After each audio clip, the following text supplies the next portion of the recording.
All right. Hi guys, my name's Jerry and I'm here with Eric Scarecrow of ESC Toy. All right. So, are both of these booths yours? Yeah. Oh yeah? Yeah, 90KP, ESC. All right, cool. So mainly, I was messing around with your card game. I came here earlier because some friends they stopped by and they were playing, and then I got like hooked on your game like instantly. So I've already like bought stuff. But what kind of like inspired you to get into like, I guess not even just your card game, I guess just your art in general? Wow. I mean, to shorten it, I always wanted to be an artist. You know what I'm saying? So that was just like my nature. Yeah.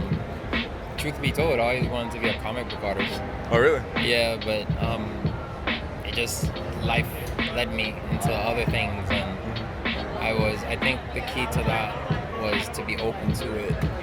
You know what I'm saying? And Yeah. not to say that some people will be like, oh, you know what, I see myself doing this in 5 years, and they go for it. I mean, there's nothing wrong with that. It's just, but sometimes what we think is best for ourselves, we're like, hey, well, in 5 years I want to be a comic book artist, but I end up designing a game, creating a brand management label. I mean, this was way better than what I expected for myself. So that's the thing about being open. So, but in the end, I was always like art-driven, creative.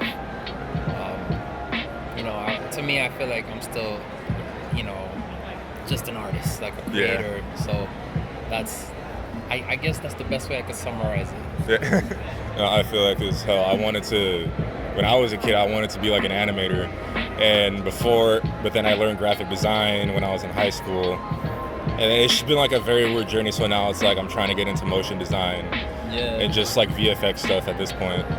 So it's just like I understand where it's just like you want to like do one thing, and then it just like it just snakes. Yeah. Like it just But I think especially when you do like the journey to a creative path, it's very what's the nicest way I could say this? It's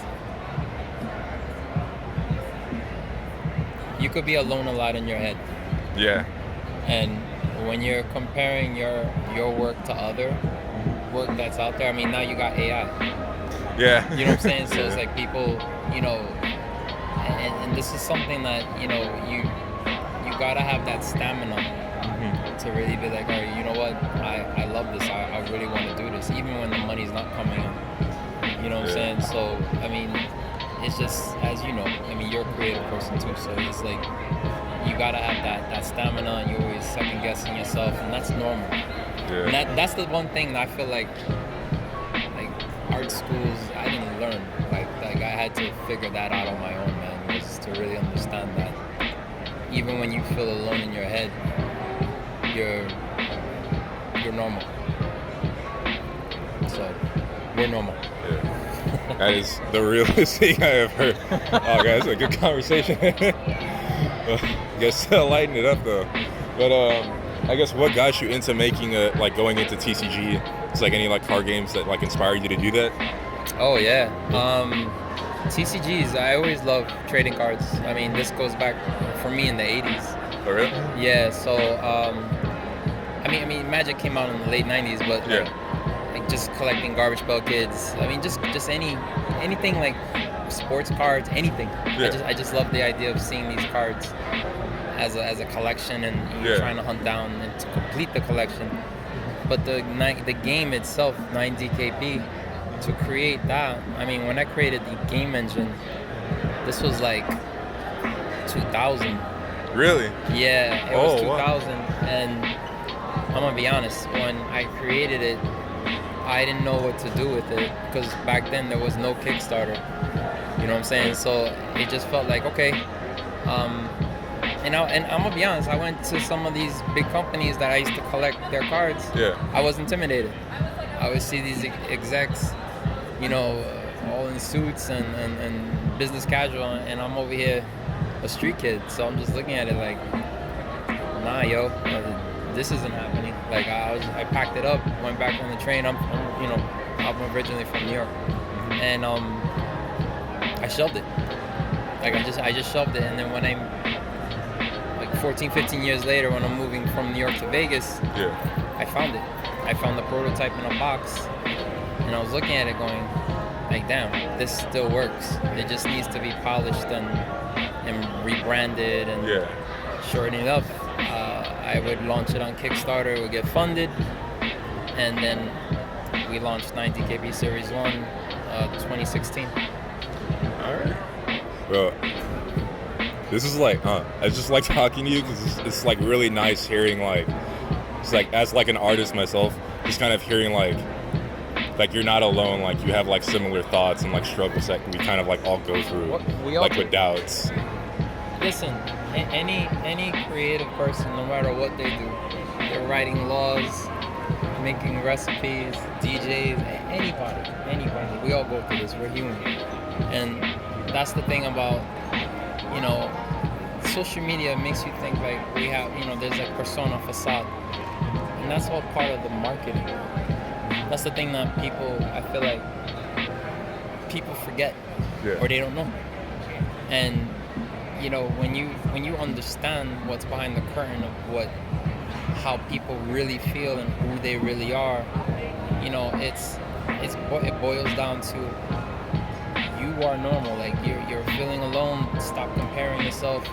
You know, take your time, because in the end, it's always, you know, are there other artists that draw better than me? Of course they do. But how many of them actually could keep the stamina up of following what they want? Exactly. Not too many. But that's normal. That's always going to be like that. You know what I'm saying? And I've been doing this for 18 years. So it's like, I've seen it. I've been in situations where like, yo, I'm gonna wrap this up. I don't want to do this anymore. I'm done. Like I'm tired. I don't have the money. I don't have the style. It's always something. It's always gonna be something. But you know, I thank God I got, you know, through those challenges, and you just keep pressing forward, and you just keep believing in yourself. Even when you're, you know, again, you're alone in that room, that train ride, that bus ride, whatever. You're working a retail job. You're alone. Like you always gotta keep pushing. Always, you know, always be your own cheerleader. Like the others will come and connect with you based on the content and stuff that you create. Like that's just universal law, yo. Like that's nothing new. What I'm saying is nothing new. Like it's just, but I think artists need to hear it. Creative people need to hear it, because you know we're constantly competing, not with each other but with ourselves. And when you're feeling like, yo, I'm not good enough, you know, or whatever I came out with, these guys did it 10 times better. Look, it's always gonna be like that. But when you did it, were you happy with it? You know, that's your piece. And that was something I had to learn.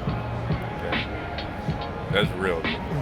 No, I mean, it's the truth. I'm not gonna sugarcoat it, because you know it's what people need to see and hear, you know, in this day and age. Because again, you know, we're looking at everything in a flash. Like we're looking at people with all these likes that they're buying the retweets, they're buying comments, and they're miserable inside, yo. Like not all of them are happy. I'm not gonna name some of the people I know, and they get burnt out. Because it's like, yo, they're trying to race with the content. And I mean, I get it. I mean, this is what you want to do. Okay, understand that. It's not easy. It's not easy, but again, you're always gonna end up competing with yourself.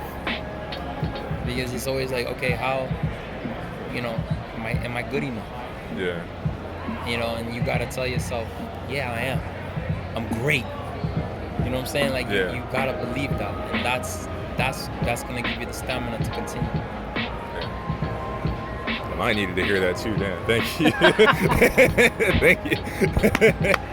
All good. So this is like, I guess, this is just stuff that you make as well. So I mean, I know you said you make this stuff, but so like you like I guess like what is it exactly, or like what exactly do you make for these things? Okay, so for esctoy.com, so that's like the brand management art.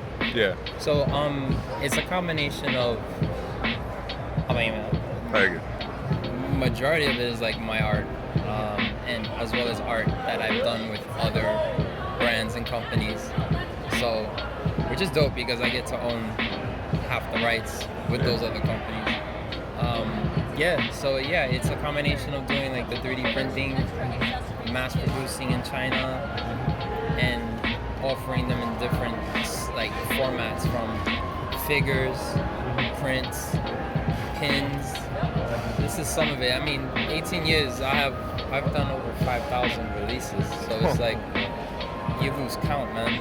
You know what I'm saying? So it's like, okay, but doing the 3D printing, I just started in July of last year.